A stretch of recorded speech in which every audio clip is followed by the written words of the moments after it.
mwanamke ambaye ni Siongee Dante 001. And me, your boy, Director Lirinto, aka Kenya Masai. Yo, kama kawaida tu, your boy na Nyamboka kama mkipenda, na Nyamboka vibes, the only virgin boy in East and Central of your homes. Ama ukipenda unaweza pika aje. Wababa wa 3, wababa wa 2. Wewe mzee, Samaje. leo tuko na mbaba watatu hapa. Mbaba mtatu leo ni Director Lirinto. Ndio bro. Lirinto karibu. Asante sana nashukuru. Vibes on vibes, mambo ni vula. Mambo ni vula. Sasa.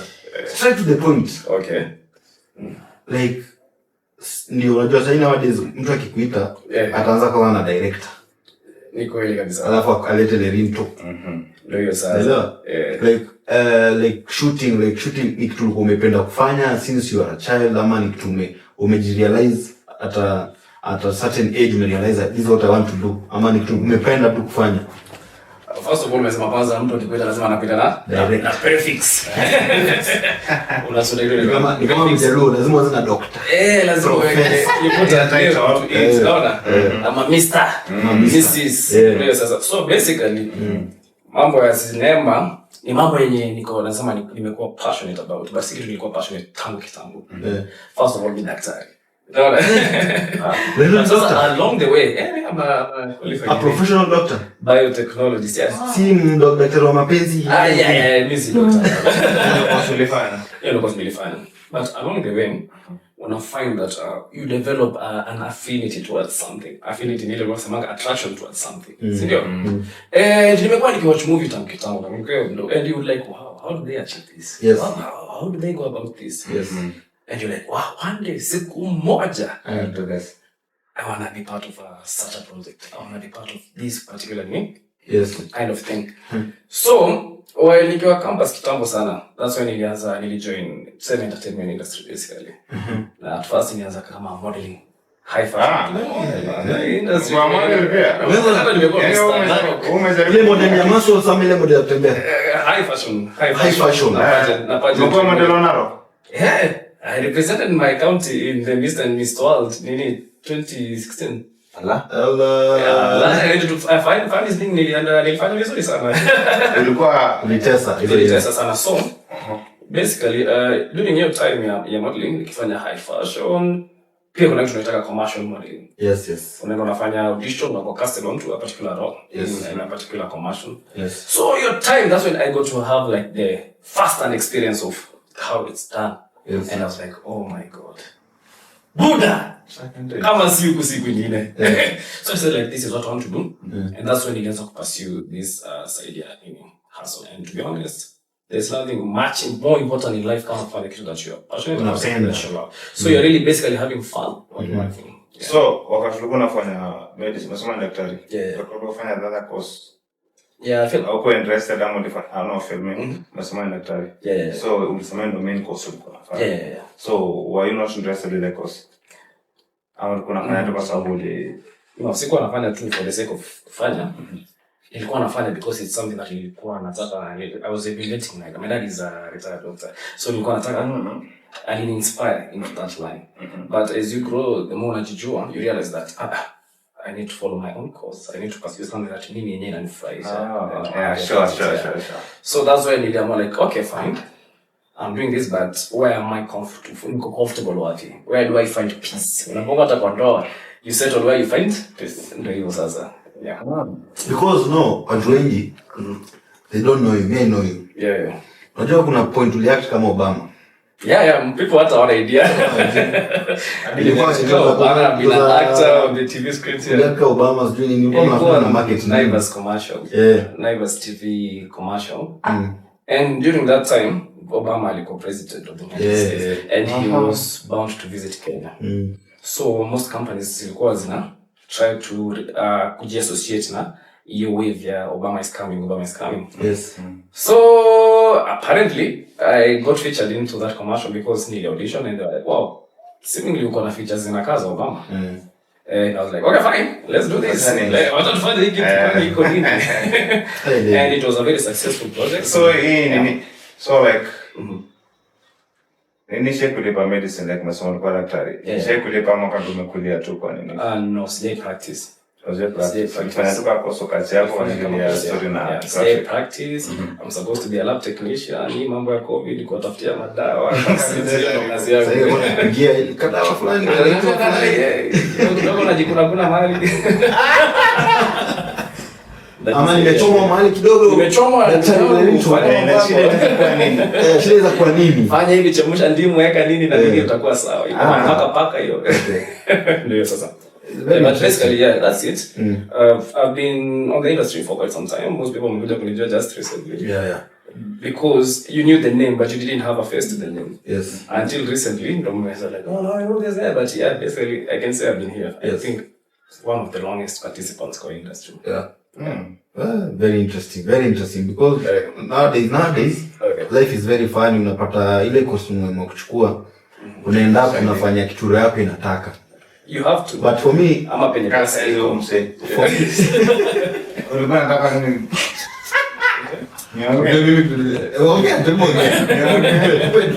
tupe uondo kidogo.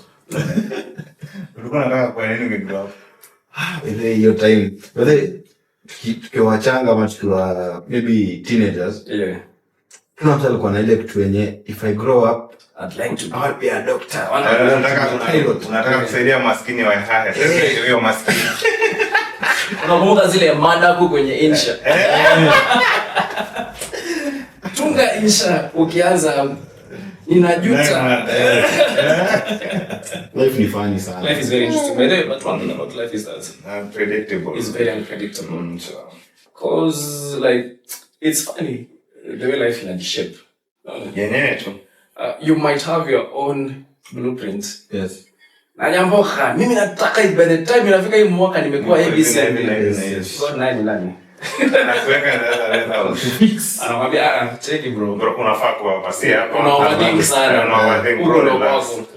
Just relax. Usi overthink, live life as it is. Live life, do whatever makes you happy. By the end of it all, maisha ni yako.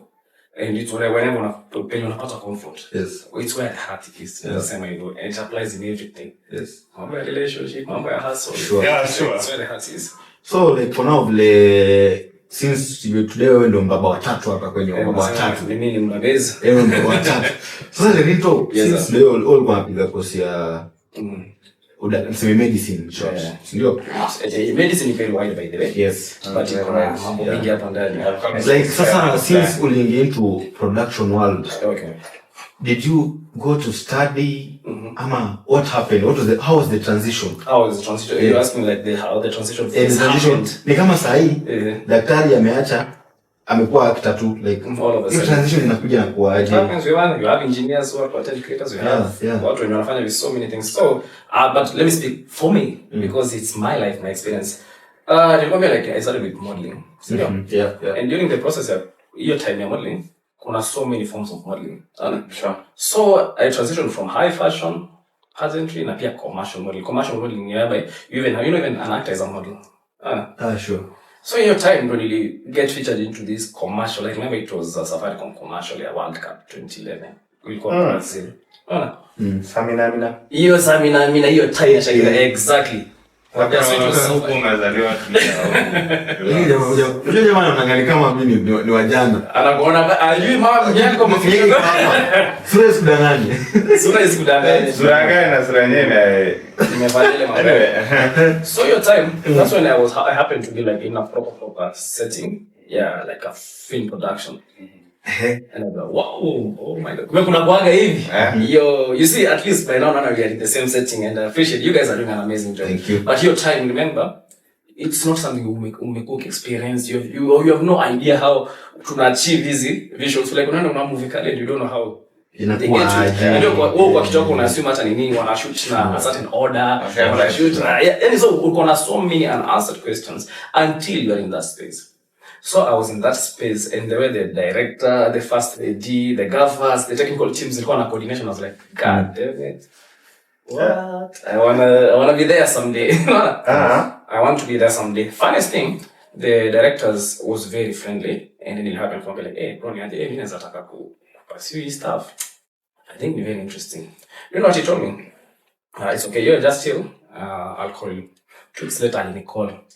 Can you imagine like out of nowhere na alikuwa anafanya so hakuwa na wivu wale. Hakuwa na wivu. It was a very mature fella. And I really thank him for alinifungulia so many doors during the time. So tukileta kanifanya like hey, maybe unaweza pitia studio. Kulikuwa na studios hapo kwa Ngong Road Mnet. Hiyo time ilikuwa Mnet. Sio hapo hiyo tukiona kufika Rescos. Kuna njia ndio tupopelio inatokea kwa studios. Like kitambo sana. So they were shooting a certain TV show. Ilikuwa inaitwa Corner. It was about boxing. It was about boxing. And during your time, that's when I was like, oh, wow. So now I was in a proper studio film. Now a studio film. Not a studio kutoa, a proper film studio. Because it was Mnet. So nikaanza sasa from observation.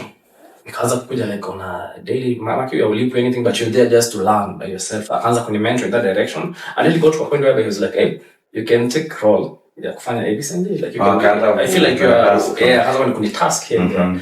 So in that process you learn so much. It's good to learn practically than academics. I even recommend if you learn something theory, the practical is much better than theory. Because the matter ni venye tu courses zingine kama medicine engineering uweze ela mali bila theory, you have to understand it more sana.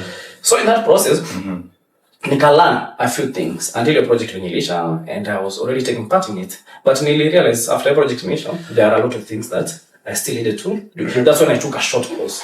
Yeah, film. Film production. Film production is not media production. I get people confused. Film and media. Media and film. Totally two different things. No. Na that's like most people who graduate from media courses, ni hard sana wakijump into film, and they are forced to handle some cause tech involved. Na film has the highest tech. No. Unapata msema ametoka amefunzwa maybe mambo ya media, kuja kwa film is different. Even the theories na rules are different. Cause ukienda media school utakuwa like frame say hivi, light hivi. But ukienda film unapata hawachana na light, you need to work with the shadows. No. Like hata si lazima ikuwe hivi na hivi. You have to do it like in a more cinematic way. And good thing about film is flexible. There is no right or wrong way. It's just about how good do you bring the outcome. How much do you know? One thing about being a director, you're the one to dictate the outcome of whatever you're trying to do. Yeah, you already had it. Exactly. And that's what as a director. You know, you see people most call this. I'm a director, but what do you know about directing? As a director, you need to know A to Z of film. And I mean, like, not just telling people you need to be positioned with stage. You know, you need to understand from storyboarding, lighting, the technical aspect of whatever grips in your That's light because there is light, you just use any light. Yeah. Even camera, not because you have a camera, you use it. Not because you kuna lenses, you just use any lens. Kuna lens, each lens has its own purpose. So by the end of the day, if you have to deliver something, you must have an in-depth. But so along my journey, that's why I had to take a course to understand these things, better the theory part of it. Because in as much as you might know the practical aspect of it, the theory is very important. Because these cameras, you need to know like una set nini. Settings of camera, and that's gonna affect the outcome of the image. Sure. Yeah. And also sound, kuna so much in it that people take in for granted, but reality, very important. That's what distinguishes between a good director and a basic director. Yeah. So, no wewe sasa hapo wewe umeingia udaktari, unaona roho yangu kidogo kuna hii film na watu wanafanyaje watu wa Hollywood. Yes, exactly. So, Director Films. Ilizaliwa lini? Director Films, the company, ilikuwa birthed in August of 2017. August of 2017. Iko na decade mbili karibu kidogo inaweza walani. 2017 ilikuwa form 4. Mimi was doing form 2. Wow, 2017. But I graduated in 2016. Because so during your time at 2011, 2012, I was still a student. Shule. But I was multitasking the two. So by the time you got 2014, 2015, I was already in a full-fledged production. But still kwanza na capacity ya director. Of course, sometimes unaanza kama DOP, sometimes you go as a first AD, kuna input, sometimes you go under capacity ya kafa. Hata kijana mkono tu na hata kijana mkono, usi take it for granted. Yeah, there is a lot to learn. Remember this, every set has its own director na kuna. But okay, the principles in the same, but there is always something to learn.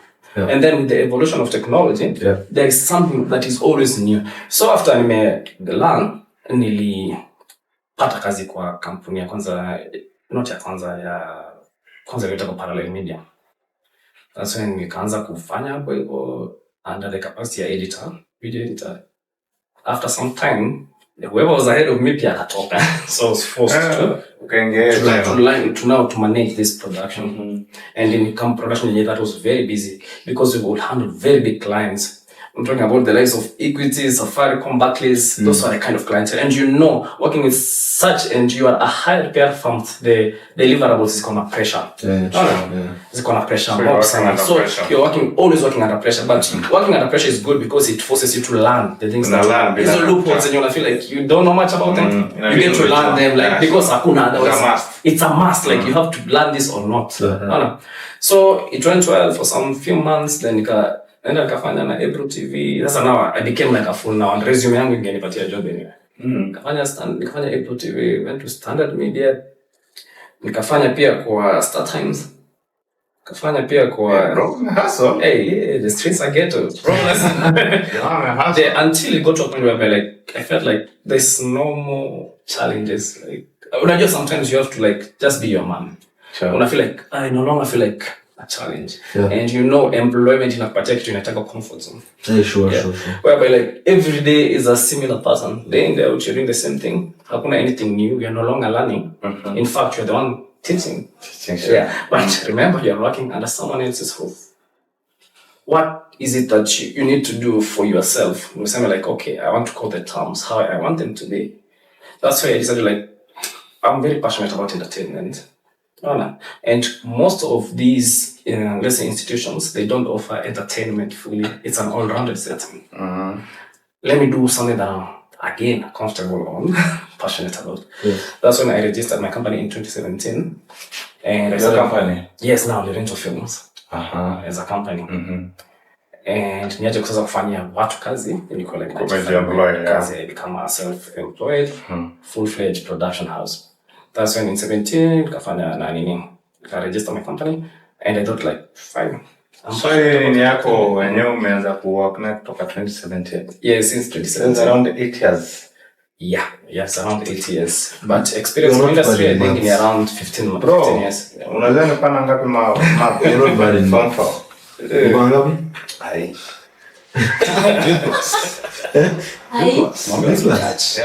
Siko wenye kwa Google Drive, angalie miles. Sasa ni Google. Wait, so ule films hapo 2017 ikazaliwa ukaamua sasa acha sasa ni jenge sasa nitume kama sasa mimi mwenyewe sasa let me wacha ningie kwa hii jungle because the industry is very competitive. Amechill tu mso kana vile ametulia unafikiria hapa nini ako tu unafikiria tu ni hata brag vile wa directors wengine wana brag like hata zikiria kwa nini knowledge na fira tuna msamu kwa mtu mkono kama ule ambao tu unafinya tu button ya ready na record tap na record. There is a lot. Many people, I will agree with you. Many people don't understand the depth of production. True. They just understand like ni buy kamera kali. Unajua anakuja kuuliza kama sasa hivi atakuuliza nini kamera gani kali? Ukiwa na R5 uwezi nitoka. It's true. What I can say is that let's now talk in perspective here now production sense. Why does someone else's image contrast to another person's else and somebody else's image? It's because of how they do it. Yes. How you shoot Nanyamboka, how I shoot or how you shoot probably on a difference. Yeah, sure. So what is your approach to getting the final image that way when you're envision? Because I'm telling you, like for you to be termed like a proper director, you take the responsibility of the outcome. Yes. Whatever the outcome, it's all based on you. So how do you achieve your outcome? What do you consider? Mtu wa kwanza atakwambia mimi I consider the camera. Ndio unasema mimi niko na R5. Mimi niko na Canon 5D. Mimi niko na SG whatever 250D. Alafu mimi niko na Nikon yangu. Na mimi niko na Nikon yangu 750D. So but kwa nini image is not different? It's not the camera. The camera is only a tool. A tool to let you achieve maybe the desired goal. But there's so much that goes into play. We are talking, how do you frame your shots? Number one, unashutaje? Unaona, what choice of lens are you employing to it? What is the kind of lighting like kwa history yote? And again, while you are shooting, how do you plan on editing this? What color grade are you gonna employ into this? Unaona, so color grading sana hapo kwa color grading. Unaona, so by the time unafika kwa set yako, like I want to shoot this project, this is what the project entails. You already see the final output. You already have it in your head, but now you're working in reverse. By the way, that's what I call film. Media, you work directly to it. What's good? But for a film, you're working in reverse. You already know like the final outcome. That's when we start with scripts. Sure. Oh, this is a script of a particular project. A project in A, B, C, and D. So nafaa work out nifanye. So work in reverse, like okay. Ndio image kaa hivi venye imechorwa kwa script nafanya nini, what do I need? Because the people will come to your sets with so many equipment. Hadi unaingia anakuzia unaona jamaa kwa gadgets kuja na leo ribaro shiro waza alafu unataka kako kama white na unaua ile tool yako na you produce a better image. But then when you talk about script, the little okay, is script that important like to in film, like is it that important, man? Like you can just direct everything from your mind, like ikue ama lazima script ikue? I think in everything you do, a script is a foundation. No. Ni kama tu nyumba kijana janga ni lazima na layout ground. So according to me, I believe the script is the driving force to a whole complete production. No. Because with the script ndio utaproduce kinaitwa storyboard. No. Okay, kutoka storyboard ndio utakupatia vitu zinaitwa ma short list. No. Na color palettes, you already know from the script, that's where you derive everything, even the set itself. From the script ndo unajua nitashutia kwa maji. Because script inasema nitahitaji scene ya ndege zinavuka maji. Unaona? So from the script, that's it's like everything you do, it's based on the script. But it depends with the kind of production. You know, we have like professional film production, kuna indie filmmakers. I'm talking about us. Yes. Whereby like sometimes we just want to be creative. Sometimes you just find yourself in an environment you're like inaweza chukua kitu, inaweza kuwa something. You have no plan about it. I'm on the plan on to I want a reel out of nowhere. You have to name it. Plan. So that's where the input here, like your creativity comes in, because sometimes you don't necessarily professional but something professional, you need a script. From the script you'll derive everything else. You'll derive the storyboard, you'll derive the equipment list, you'll derive the whatever sets and the mood that you'll get out of this particular project. And do we have directors like yes, we have good directors. Yes. And maybe he or she is not good in script writing. Yes. There's those kuna tu wale wako very kazi yetu ni script writing. Yes, we have. Wako. First of all, being a director doesn't necessarily mean that you're a script writer. Yes. Doesn't even necessarily mean that you'll be the one to edit the project. Yes. Sometimes it doesn't even mean that you're a producer. Yes. In a professional film set, most directors akitoka kwa hiyo set anaenda home anafanya nini? Anaweza maybe kuja kumonitor the final product. Ama sometimes hata yuko responsible to that. Because kuna directors wengi like in a proper film setting. But the reason why maybe because we are working on very low budget productions, maybe in our capacity, that's when part like the whole responsibility becomes yours. But in a proper film set, it's not necessarily your whole responsibility. What you do is that as a director, I might be a director and nalitoa tu script yenye hata sijui nani ameandika. What I'm supposed to do is just, how do I derive this and bring this to life? According to my own understanding. That's why you find like proper, let's say Hollywood ama Netflix settings ama let's say HBO, Sony productions. You find like each episode imedirected na a different director. Even maybe in one episode, a scene imedirected kila scene iko na director tofauti. Because the directors who are so good maybe at producing, let's say nasemaje ritual films.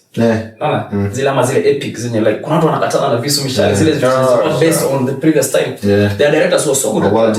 But kuna director na yako akufiti ku bring concepts za futuristic. Kama ile movie unasema it was done in 3000 AC after Christ. No, that's beyond the timeline that took on. So there are directors who are very visionary in that direction, and there are directors who are very visionary in the past. So it doesn't necessarily mean that you carry the whole budget. That's why in a film set you have a producer. The producer is the financial of the project. Producer anaweza ku understand nothing to do with film. Yeye anasema like nataka nishutiwe movie but movie inakaa hivi na hivi. Yeye kazi yake ni ku finance. Hiyo that's unasikia producer kwa film ni financial. The financial muscle. Yeye ndo ata make sure pesa logistics zimetoka, pesa equipment nini. But now there is a director who is in charge hadi cameras zenye ziko. Then after directors kuna DOP, sasa people who follow instructions, like they are ensuring the camera operations ziko. Kuna watu wa lighting, gathering, grips sasa nimesema unataka like I want gari kuja imependuka imeanguka imechomeka na moto. That's a director who does that. Unaona? And kuna mtu atasema like nataka kukue kuna nyesha na sasa ni kiangazi. Who brings the rain? Na pia kuna director of VFX, post production. So directors play ni different. But you have the main director mwenye ako in charge of the whole production, mwenye ana supervise the entire production. But that doesn't necessarily mean he has to play every role. Because you see, in a production we even have the basic of people. Wardrobe, what makeup. Why do you think watu wanakatanaka kwa film na kuna damu na unashinda kwa nini msee kupeleka hospitali kesho na mwana anapata kwa billboard? Guys, the big picture ya Hollywood you see. Yes.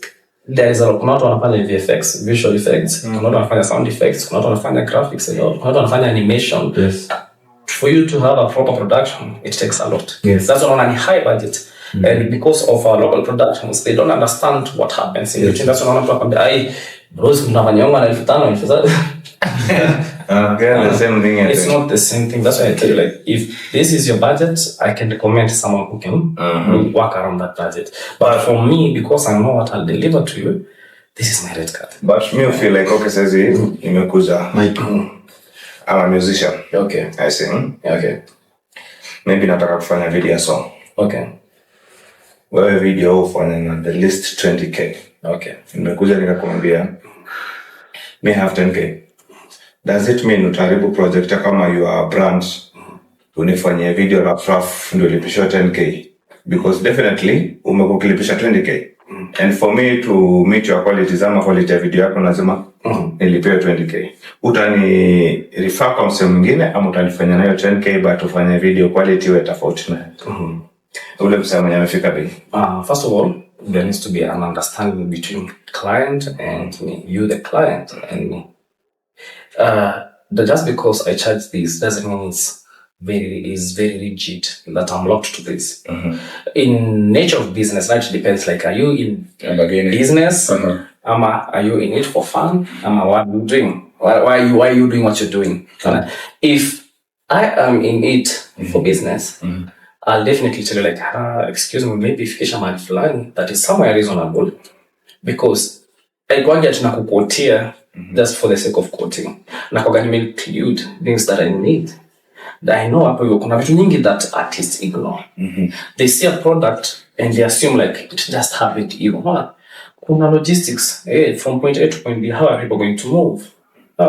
That's a cost. Remember that everything is a cost. In life, the basic principle that we need to hustle, because life is a cost. Lazima pay everything that we do. So from point A to point B, kutakuwa na gari itakunya mafuta, si ndio?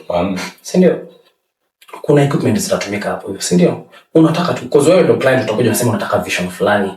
Hii ngoma ni kali nataka hivi na hivi. Nikitranslate hii ngoma vile imeimba, naona inahitaji ABCD, inahitaji baby location A, location B. Hii location ni cost, si ndio? Okay, tuseme nimelipa 20k. Hiyo story na location ku refill gari and whatever. Iko under this 20,000 ama nitalipatana na wengine maybe ku facilitate on big sense. We're supposed to pay them. Iko under 20,000 ama ni charges zingine. Hiyo ni production cost. That's the production, because vitu kama penye watu watalala chakula, ni gharama yangu, because I am not the one who dictates. Najua sometimes it's a very tricky situation, because if you want me to do that, I'll include that in the cost. Mimi nakwambia wewe to show up and look for an agency ni provide models, vixen, and look for locations in mimi mwenyewe, but I'll have to include that to the cost, because at no point will I be forced to go out of my pocket to finance your project. Yeah, the reason why I'm like, okay, itakwenda ku I could get. Yeah, so communities are like, if nimekulipa, yes, me I charge me, for instance, it's just an example, like umesema hiyo 20,000, but umekuja umeniambia like niko na 10k, will I like give you the actual products 20k ama adjust? According to me, I don't do that. I don't do based on cost. Because I feel it affect pia. It affect because at the end of the day title kwa ile video ni yako. Exactly. When ni so atakuwa anakwambia like so this is a video msana. Exactly. Na kwa nini unafanyia watu wenye wako na jeza unafanyia wengine na jeza? It affect pia. It affect. So what do you do? First of all, tutamwambia ongeze do asante na mwendo mwaya mtamrifa kwa msemo mwingine.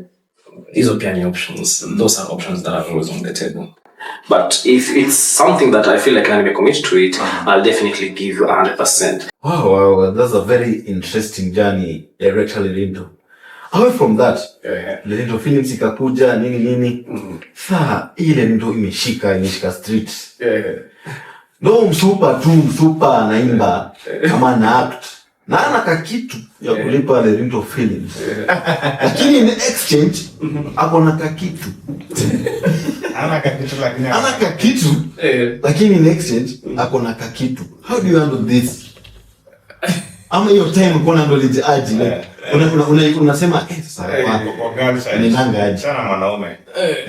Gadget ni msanii. Nataka kutoa video ngoma safi. Trust the Lindo Films production na nafanya the best production in the world. Lakini ana kakitu, hizi fika bei. Lakini ako na kakitu. Unajua watu wanasemanga what runs the world. I don't believe Girls around the world. Girls around the world. Sasa na kuna currency mingi sana. Kuna cryptocurrency. Kuna fiat currency. Fiat currency ni shillings, dollars, euros. Na kuna kitu pia tunaita cryptocurrency. So many times. Yes. Client anakuja anakwambia director dem sasa dem painting dem ako sawa ameumbika shughuli imesimama fit shocks hazijaisha mileage iko sawa karibu na zero mileage pale lakini anakwambia ni aje hii story mimi story ya sina float lakini niko offload. But with all due honesty, reality ni, you can only fail if you happen to go in that direction. Yes. You should never mix business with pleasure. If it's not a possibility, tafuta pesa utakuja next time. But the moment unaanza mix your sugar, it's the beginning of your downfall. First of all, for a business sustain even a cryptocurrency. You have bills to settle on a rent, so you need to buy a equipment. Then by the end of the day, you have a reputation to protect. Yes. It's not about this and that. No, you should be a very principled person. In short, client azekuwa mrembo. In short, client hajaikuwa mrembo. Unaona? In short, client hajaikuwa mtamu kuliko. That's the beginning of your downfall. Unaona? So long as you separate this thin line, there are very thin margins. Unaona? Very thin margins. Now sometimes human error is a good drive for your story. Because you'll be like, hey, that's your issue. But wachana nayo take hiyo shughuli chukua to take one. Kizana na kazi. Never mix business with pleasure. And again, unaambiwa hata kwa ukienda sokoni usi mix merchandise. So long as you are a very principled person and you know what you're doing and you have like a vision for your business success, whatever, that shouldn't be an issue to distract. Because you're to distraction. Hiyo ni udelila. Samson aliona ile story. Hata David alichukulia bibi wenyewe akioga. Akaisha. I've seen that thing fail so many people. Point yenyewe ni women ni wewe Dante zilizoana na Lindo. Continue ni at some point usipokuwa focus like mwanamke akuja na certain way ni kama your downfall. It's the beginning. After the beginning of your downfall. First of all, personally, because this is just a personal opinion, mtu mwingine anaweza kuwa anafikiria differently. Unaona? But personally, I'm a very principled fella. Unaona? And siwezi kudeviate from my goal. If it doesn't align, if it doesn't resonate with my goals, then it's a distraction according to me. Because if the goal is to grow your business, and hizi distractions zingine zimekuja, mademo watakuja, madawa zitakuja, ni kawaida. Hata mabeshte wenyewe watakupatia pia pressure zingine, watakama. Yes. But kama hauko focused, ama you don't hold a solid foundation, ama you don't have a strong mentality, you'll just fall prey to that. And by the end of the day, ukishamaliza hiyo shughuli, sio tena ujifikiria, have I earned ama nimelose? One shot 3 minutes. One shot Mazda. Landlord and one shot. Yeah, brother. Kama mchezo umelipa bot ngapi since ujijue since waze cryptocurrency is not an option. It's not a form of payment. Unaweza lipa na M-Pesa ama unaweza weka pale kwa unaweza leta cash. Like pia swipe bank. The message up there is like for men out there who are building or who are washaji build ama washaji establish ni usimix biashara na kinembe. Labda kuna mjashikanisha Clinton nini. Ndio hiyo sasa labda nawekea wazi. Usichanganye biashara na kinembe. Utaanguka kitakuramba. Wewe si wa kwanza. Wewe sasa wewe nakuongelesha wewe. Wewe sasa ungekuwa ni state ngapi hapa nje? Lakini ndio kinembe kama sio kitu. Hakuna faida. Nikuulize dante. Ama najambo acha nikuulize kitu moja. Usumeishi saizi umeishi hizo miaka zote.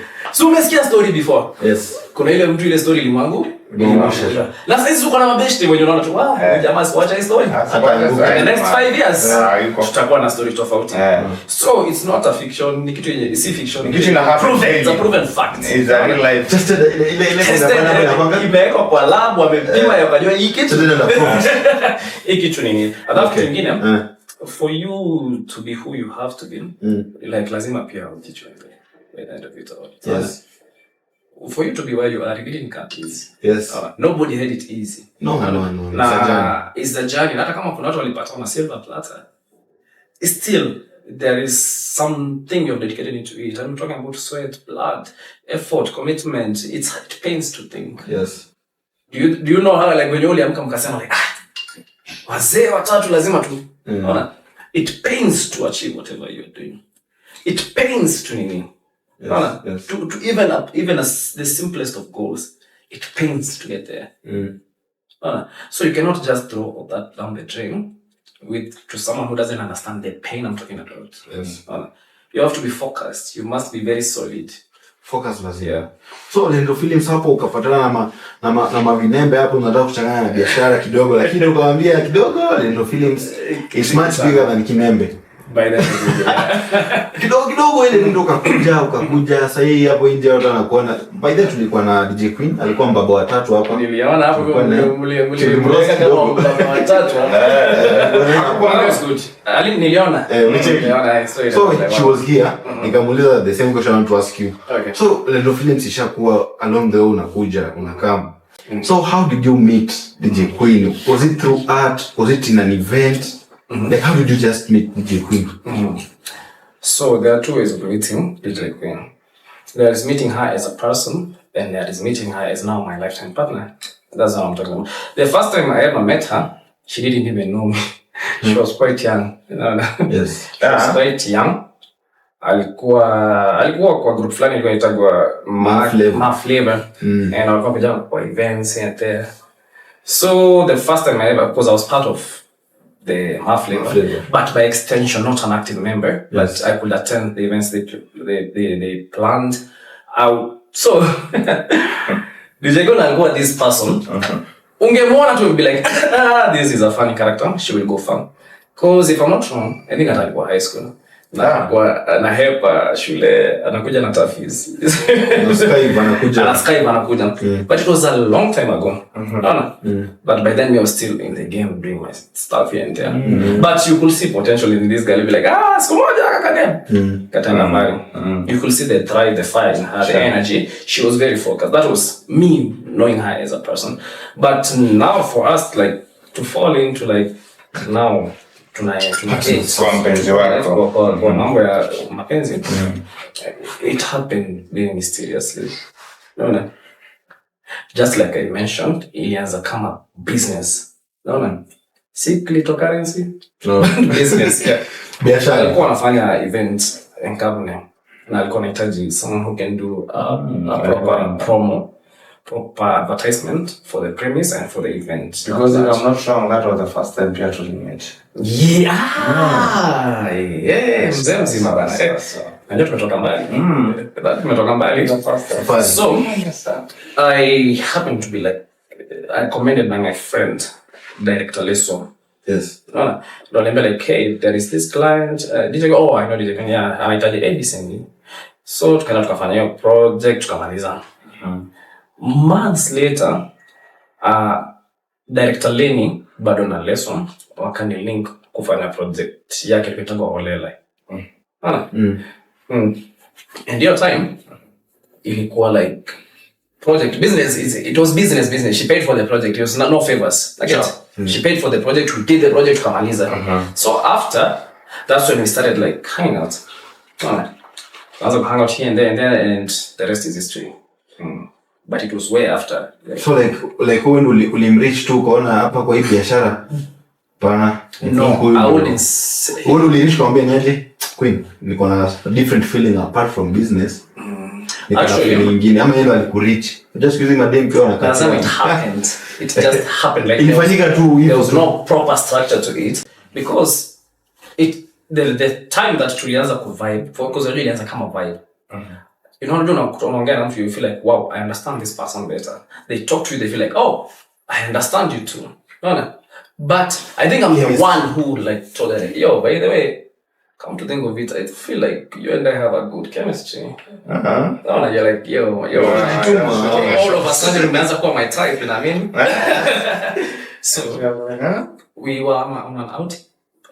Before we even started dating, tulikuwa tumehang out sana, and we're like,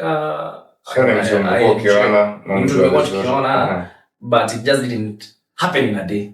Ili ni process, the process ya courtship ili happen. Unaona? Nikafika kwa nikamwambia like, hey, niaje? Kuna vile jo kumbe kaniambia it's mutual. We're gonna the same feeling. But during that time, yes, I was going through a lot. She was going through a lot. And it's that show that really, you know. So a lot iliwapatanisha. So all thanks to a lot. Ukola lot nikola lot. That's shida. Twende ndani. Just don't hiyo. You see life to like mental. So vitu mngoma pia zilikuwa ka common. Wachwa break nini? Kwa mambo mengi tu ya maisha. Break kama mlikuwa. Si heartbreak. Ama ni maisha tu. No. It could be the vision. Okay. The vision. Her vision, my vision, the Pia again kuna like kuna kitu emotional intelligence, like she would understand me better, like I understand her better. So kuna hapa kuna like kwani maisha nataka saa home is where you find peace. She has been my home all along. For you to have a partner, like mnafaa kuelewana. Yes, that's the best time. And then my kitu moja name, look at her, look at me. She is okay. Let me use for lack of simple words. Yeah, like she is a high profile personality. No. So much goes on with her life. Same applies to me. Like not anybody can handle her. Not anybody can handle me. Yes, sure. Because nobody will understand that the director ameenda kushoot ma vixen wenye wanatoka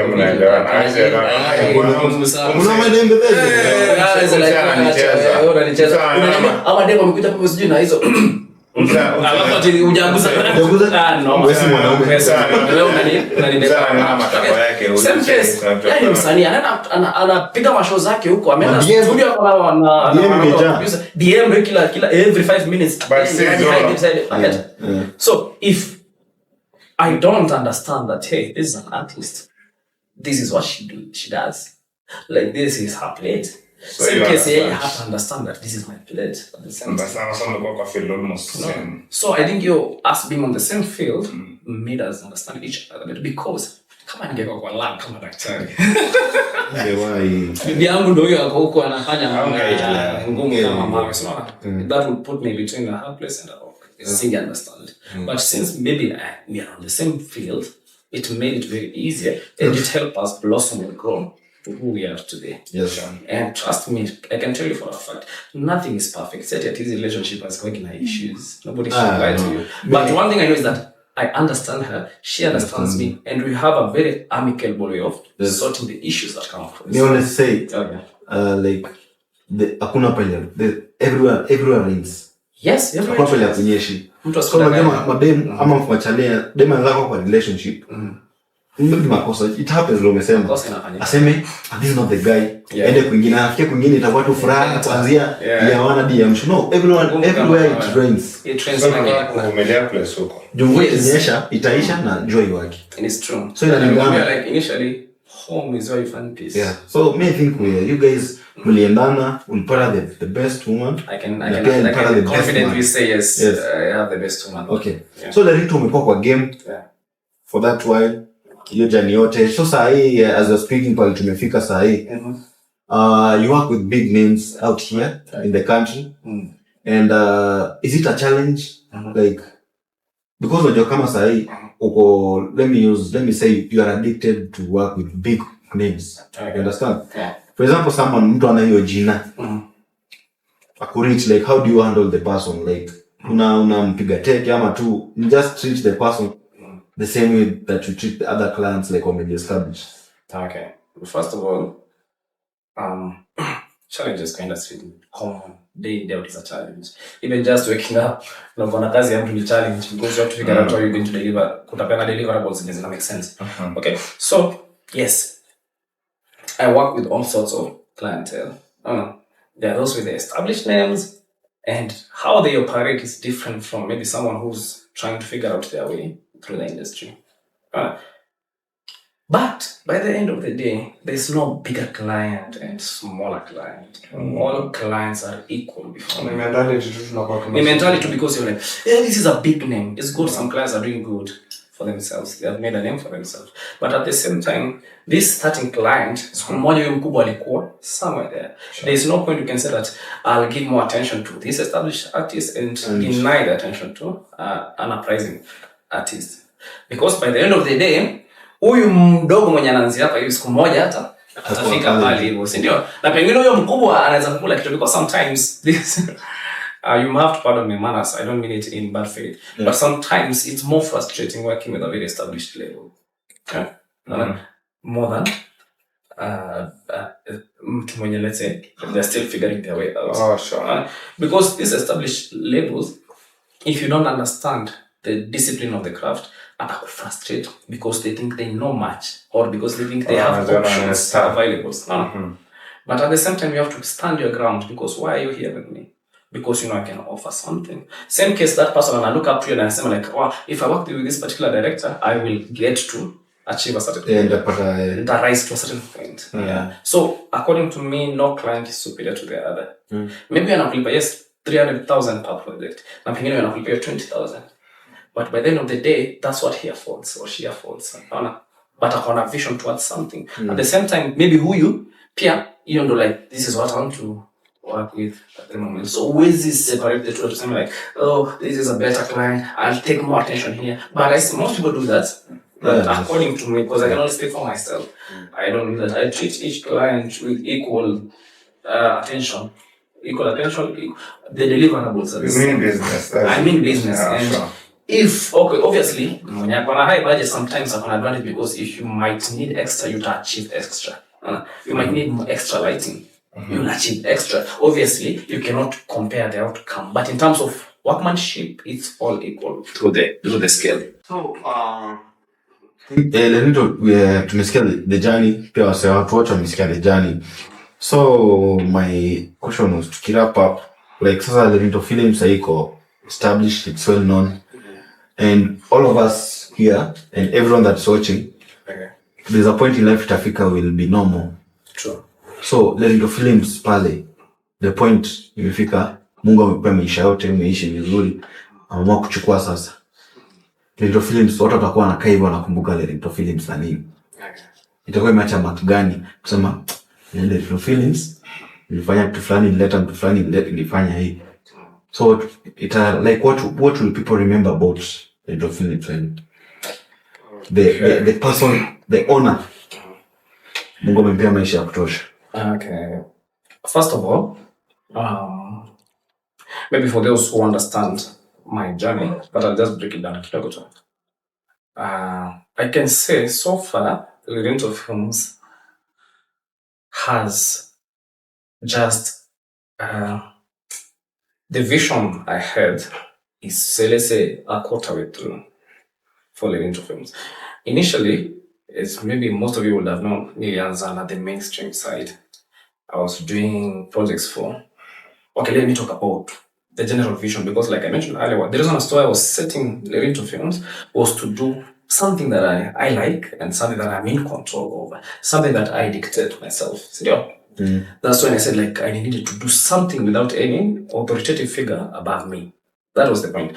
And in that, I ventured into entertainment, because film is wild. We have documentaries, we have music, we have also, we have movies, all sorts of things. And it's good, and thank God, that I had set very good grounds on the mainstream platform, because I've worked with so many established artists on the mainstream platform. But the main vision for Lirento Films is coming back home. I'm talking about the music industry. I had to come back home, because the rate at which I charge for the mainstream artist isn't anything close to what I charge for my home artist. Oh. Yeah. So the price is different? The prices are very different, because my people cannot afford the rate card from the mainstream. Because they don't understand. They don't understand. No. The reason as to why I decided to come back home was because whatever I believe my people possess is too much that the world knows about. We have our sound, we have our culture that we need to sell out there. People need to understand us more. That's why we are having, like, I have an issue with people misquoting us, misrepresenting us out there. There is this show that goes on by the name Shanga.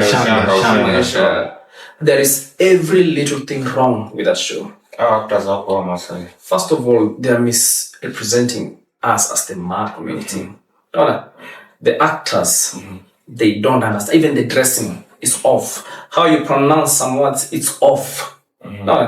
But why is it off? Because we don't have people of our own showing the world how it is supposed to be done. But again, I blame ourselves. That's what I'm saying. Like, we are the problem. Because we don't share enough out there as it should be. I can say the reason why I came back home was for purposely that. Show the world how we're supposed to do, but at the same time maintain authenticity and originality.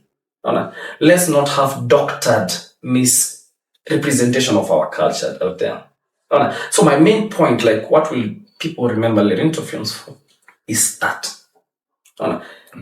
Taking my culture and selling it as it is, original as it is, but also maintaining industry standards at the same time. I remember there's something you had asked me, Leo, literally, like, what can you say, where do we stand as an industry? Why did I tell you? I can say, like, we are not where we desire to be, but at least we have made steps in the proper direction. Because I remember music back in the day, the only people who could listen to, I mentioned the likes of Akina Olepa, Tich Kaskeret, the likes of Kina Lebore. These are old school vibes. It was until we joined forces and decided, like, okay, we want to do something that can cut across. I'm talking about cutting across all age brackets. The old, the youth, and also the upcoming generation. That's why, with the efforts, that's why we are able to brew and grow artists like Kinasanino, DJ Queen, Lesha, and many more who are now associating with the sound. That's why we can be able to do shows locally and internationally. That's why we can do a sellout show on a particular venue, because now the people are understanding the craft is growing. So you're asking, like, what legacy does Lirento Films should leave? That is number one. Shaping the industry in a better direction, whereby we are maintaining the originality of our culture, but at the same time also maintaining industry standards, doing better, because we can do this. I believe we can do this.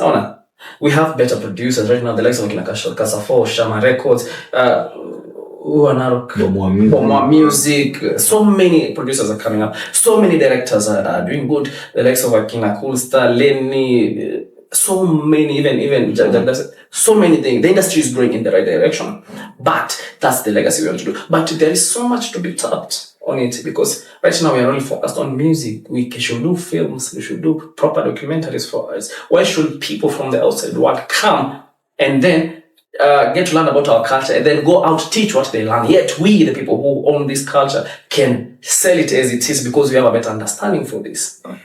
So what is the legacy that Lerinto Films want to leave once maybe we are no longer a part of this world? The legacy is that at least I bridged the gap between my culture, my people, and the external world. Yeah. Interesting. Yeah. Interesting. Mr. Lerinto, yeah, thank you for the time that you have created for WABABA WATATU today. At least today people are, but if I just ask quickly, because as we started the interview, and as now we are ending, hey, manze, your English is top notch. Unajua watu. Really? Watu wanajingi watu. Unajua most of the directors ama producers ama po behind cameras, they don't talk. It's true. So they work talk. But them verbally they don't talk. So unasikia tu mnasema ule hata juni kuongea ama maybe tumekuwa tu shoot scenes moja hivi, unajua sana kujaji hivyo. But leo mimi have known you much, very intelligent, that means that pia education, tusipuuze education. Maana sana. Maana sana. Hata kwa wale wanataka kuanza maybe film production nini, usipuuze education. They consider education, right? Consider. Hata mle director ndio amesema alikuwa anafanya udaktari na kidogo akaingia short course. True, yeah. Mona. Yes, uko no passion, but at least lazima upate theory kidogo uelewa nyingine ujinini. It's true, yeah. Yeah, so I think for me I'll just say thank you for your time, creating this time, and we have known now what at least watu wamejua production ni nini, na entail nini, na pia wameelewa. It's true. So I don't know if you have some closing remarks, maybe if you want to share. Yeah, sure. First of all, also I'm very very grateful, nashukuru sana kwa wazee watatu, WABABA WATATU. You are actually doing kama unafanya kazi poa sana. With all the honesty, unafanya kazi poa. And at the same time, it's one of the things that you're gonna envision. Yes. Tunaweza kuwa na shows zetu, podcasts zetu. We are doing good thing. Mnaongelea about life as it is. We're putting the actual factors that can affect us as the youth, and also mnaput it as it is. Napenda hiyo fact that hamu doctor, we are addressing vitu benye ziko. Is what I talk about. I'm jaribu kusugarcoat things at the end, because by the end of the day you have something that you have to sell out there. Yeah. Thank you so much for having me. And if I want to advise anybody, is like I like using one of my girlfriends. Yes. She has this principle that imekuwa can keep going at the same time. Okay. But at least you're define better. Anasemanga consistency is key. No. But above consistency, God mbele. Yes. So in whatever anybody anafanya out there, remember that you have to keep pushing it. Siku moja itajibu. No. Keep pushing it. Knock your mlango mara 5, siku moja itafunguliwa. No. Yes. But at the same time, hata kama una knock your mlango day in day out, ambia God pia leo mimi nimeknock kwenda fungua. So put God ahead of it, of everything. Na God listens. God has done so many things that watu wengi hawezi understand. Sure. So thank you so much. Keep doing what you're doing, and thank you for having me today. Yes. Yeah. Okay, thank you. We really appreciate. Yeah, humble. Yeah, so guys, it's your boy Nanyamboka, and leo tumekuwa na mbaba mtatu, director Lerinto. So kama kawaida, your boy Nanyamboka, ama kupenda Nanyamboka vibes, the only virgin boy in east and central of your homes. Your guy Dande 001. Mwakipenda wanaweza tuita bado WABABA WATATU. WABABA WATATU. Till next time. Hapo kwa comment section unaweza tuambia mnataka nani, kuna nani mwingine hapo kwa WABABA WATATU. Nataka tutamleta hapa. By the way, tukimalizia Lerinto, wewe watu wanaweza kupata wapi, like social handles? Handles. Unaweza nipata like very soon. Kuna project tukanayo na Design that will be of mtapenda. And yeah, so mnaweza nipata on all my social media handles at Director Lerinto. That is on TikTok, Facebook, Instagram, and if you need to find me on email, it's not necessary, but most clients wanafanya bookings via email. Yes. It's at emiliankako@gmail.com and emilianlerinto@gmail.com. But most of the time, Emilian Lerinto. Emiliana. That's the English name. That's my English name, actually. Lerinto is Masai. It's Masa, yeah. So Emilian Lerinto. It's your boy Lerinto. Yo. Wait. Ama na maisha kitu tu kivya iko na maana yake tu kivya. Lerinto, what do you know about LE in Masai? LE. LE. Like LNA in representing feminine. N. Na Syrian. L is usually men. Nimpiris. Ana. Christian, Lesian. Ledama. Leswako. Ledante.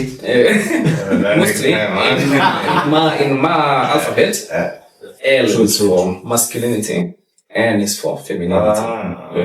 I get you. Yeah. Till next time. WABABA WATATU. Cheers. Oh my God. Peace out. Cheers.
So how did you meet DJ Queen? Was it through art? Was it in an event? Like how did you just meet DJ Queen? So there are two ways of meeting DJ Queen. There is meeting her as a person, and there is meeting her as now my lifetime partner. That's what I'm talking about. The first time I ever met her, she didn't even know me. She was quite young. Yes. She was quite young. Alikuwa kwa group fulani ilikuwa inaitwa Ma Flavor. And alikuwa kuja kwa events and there. So the first time I ever, because I was part of the Ma Flavor, but by extension, not an active member, but I could attend the events they planned. So DJ Gona alikuwa this person. Ungemwona tu be like, this is a funny character. She will go fun. Because if I'm not wrong, I think alikuwa high school. Na hepa shule anakuja na tafis. Anaskive anakuja. But it was a long time ago. But by then we were still in the game doing my stuff here and there. But you could see potential in this guy. Be like, so moja kakadem. Katana mali. You could see the drive, the fire in her, the energy. She was very focused. That was me knowing her as a person. But now for us, like, to fall into like, now,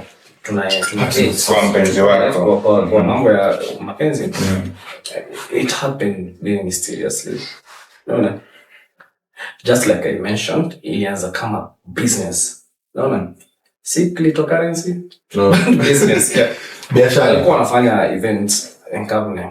Na alikuwa anahitaji someone who can do a proper promo, proper advertisement for the premise and for the event. Because if I'm not wrong, that was the first time Pietro met. Yeah. Mzee mzima bana. Najua tumetoka mbali. Tumetoka mbali. So, I happened to be like, I commended by my friend, Director Leso.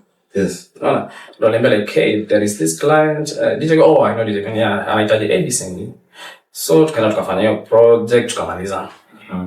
Months later, Director Lenny, bado na Leso, wakani link kufanya project yake ilikuwa Olela. And your time, ilikuwa like project business. It was business. She paid for the project. It was no favors. Like she paid for the project. We did the project. So after, that's when we started like hanging out. Hang out here and there, and the rest is history. But it was way after. So like when ulimreach tu ukaona hapa kwa hii biashara pana. No, I wouldn't say. When ulimreach kwambia niaje Queen, niko na different feeling apart from business. Actually nyingine ama yeye alikureach. Just using my damn pure account. It happened. It just happened like ilifanyika tu hivyo. There was no proper structure to it. Gadget ni msanii. Nataka kutoa video ngoma safi. Trust the Rito Films production. Nafanya the best production in the world. Okay. Lakini ana kakitu, hizi fika bei. Lakini hapo na kakitu. Yeah. Unajua watu wanasemanga what runs the world. I don't believe girls run the world. Girls run the world. Sasa na kuna currency mingi sana. Kuna cryptocurrency. Kuna fiat currency. Fiat currency ni shillings, dollars, euros. Na kuna kitu pia tunaita cryptocurrency. So many times. Yes. Client anakuja anakwambia. Director. Dem sasa. Dem painting, dem ako sawa, ameumbika shughuli imesimama fit. Shocks hazijaisha. Shocks imesimama, mileage iko sawa. Karibu na zero mileage pale. Lakini anakwambia ni aje hii story mimi story ya sina float. Lakini niko off float. But with all due honesty, reality ni you can only fail if you happen to go in that direction. Yes. You should never mix business with pleasure. If it's not a possibility, tafuta pesa utakuja next time. But the moment unaanza mix your sugar, it's the beginning of your downfall. First of all, for a business sustain even a cryptocurrency. You have bills to settle on a rent, so you need to buy a equipment. Then by the end of the day, you have a reputation to protect. Yes. It's not about this and that. No, you should be a very principled person. In short, client aje kwa mrembo. In short, client aje kwa mrembo. Naona? In short, client aje kwa mtamu kuliko.